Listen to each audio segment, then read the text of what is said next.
The aftermath of a major medical crisis is rarely confined to the walls of a hospital room, and for Eva, the physical discharge from the medical facility was only the beginning of a much darker, far more isolating journey. The surgery she endured was meant to be a life-saving intervention, a procedure designed to restore her health and give her back her future. However, the reality of medical trauma is that it often leaves behind remnants that are far more difficult to navigate than the initial illness itself. For Eva, these remnants manifested as deep, prominent surgical scars across her body. These marks, which medical professionals might view as triumphant signs of survival and healing, became a source of profound psychological torment for her.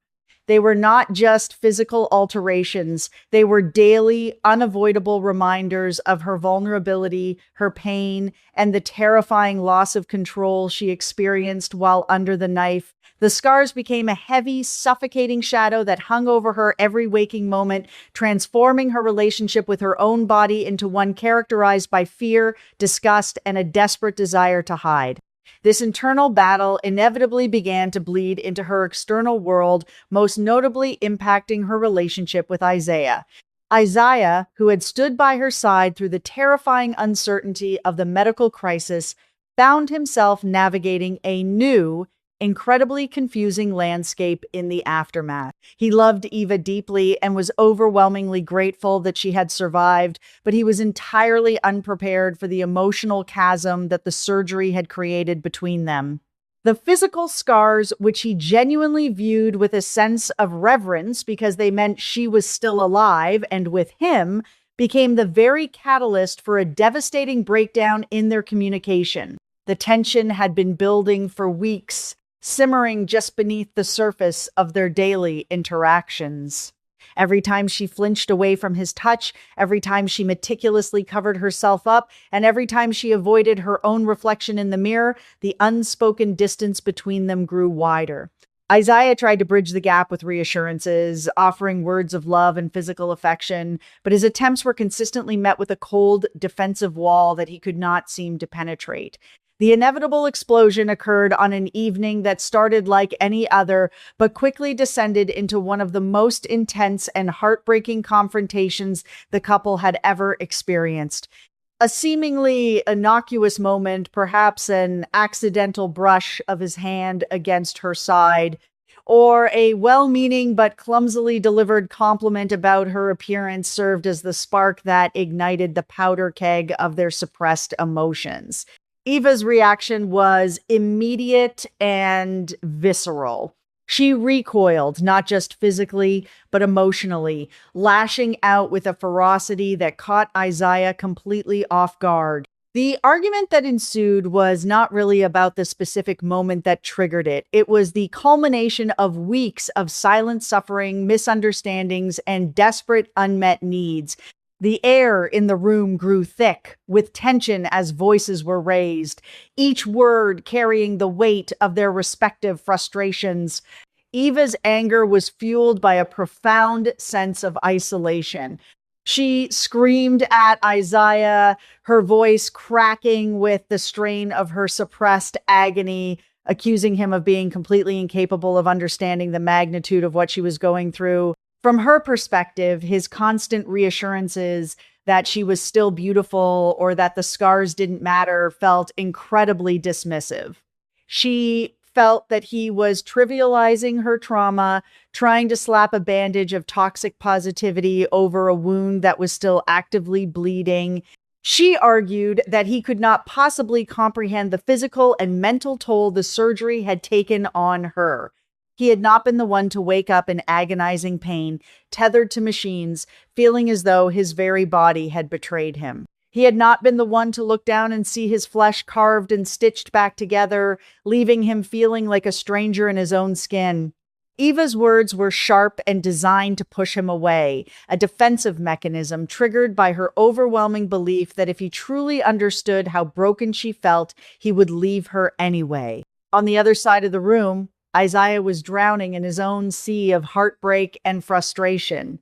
He listened to her accusations, feeling the sting of her rejection slicing through his heart. His anger was not born of malice, but of a desperate, helpless love. He fired back, his voice thick with emotion, expressing his deep pain over the fact that she was constantly pushing him away.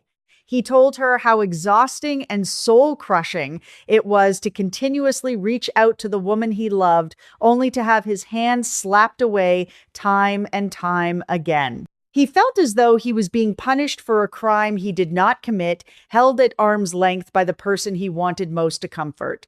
Izaiah articulated his fear that she was allowing the trauma to consume her, and in doing so, she was actively destroying the beautiful connection they had built together. He felt entirely shut out of her internal world, relegated to the role of a helpless bystander, watching the love of his life drown in a sea of self-hatred. As the argument reached its boiling point, the sheer intensity of the confrontation finally shattered the defensive shell Eva had so meticulously constructed around herself. The fiery anger that had fueled her accusations suddenly gave way to a devastating, weeping vulnerability. Her legs seemed to give out beneath her, and she sank to the floor, the fight completely draining from her body. It was in this moment of raw, unfiltered emotion that Eva finally laid bare the true depths of her psychological torment. Through heavy sobs, she confessed the dark, labyrinthine thoughts that had been haunting her since the surgery. She spoke of her intense body dysmorphia, describing in agonizing detail how she felt disfigured, how she could no longer bear to look at herself in the mirror without feeling a wave of nausea and profound grief for the body she had lost. But the confession did not stop at her physical insecurities. Eva opened up about the suffocating blanket of depression that had smothered her in the weeks following the procedure. She described the days she could barely summon the energy to get out of bed, the nights she lay awake staring at the ceiling, wondering if she would ever feel whole again. She admitted to feeling entirely unlovable, convinced that she was now nothing more than a broken, damaged burden. The scars, she explained, were not just marks on her skin, they were physical manifestations of her trauma, constant reminders that she was fundamentally flawed and unworthy of the love Izaiah was trying so desperately to give her. The sheer weight of her confession hung in the air, transforming the energy of the room from a battlefield of anger to a sanctuary of profound sorrow. The silence that followed Eva's emotional collapse was deafening. Izaiah stood frozen, the echoes of her agonizing words ringing in his ears.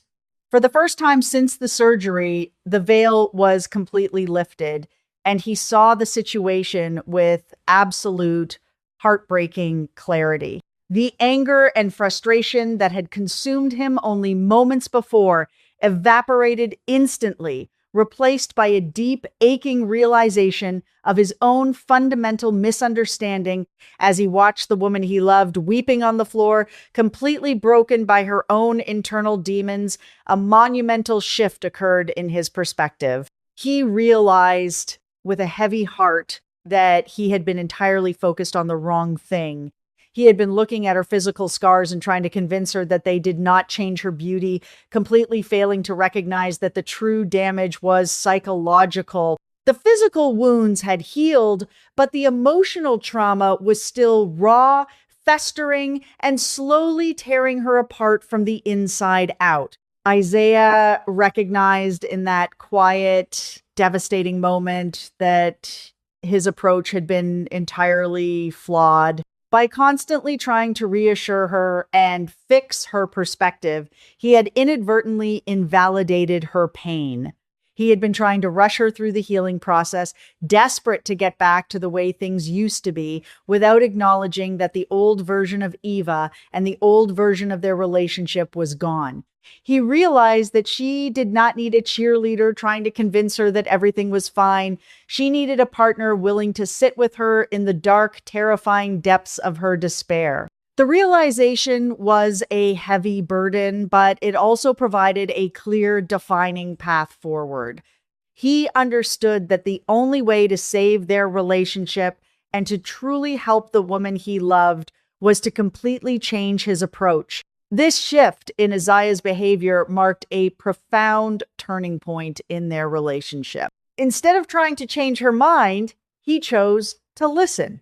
He asked gentle, open ended questions, allowing Eva to guide the conversation at her own pace. He validated her feelings, acknowledging the sheer terror and unfairness of what she had endured. He made it abundantly clear that he was not afraid of her darkness, her depression, or her insecurities.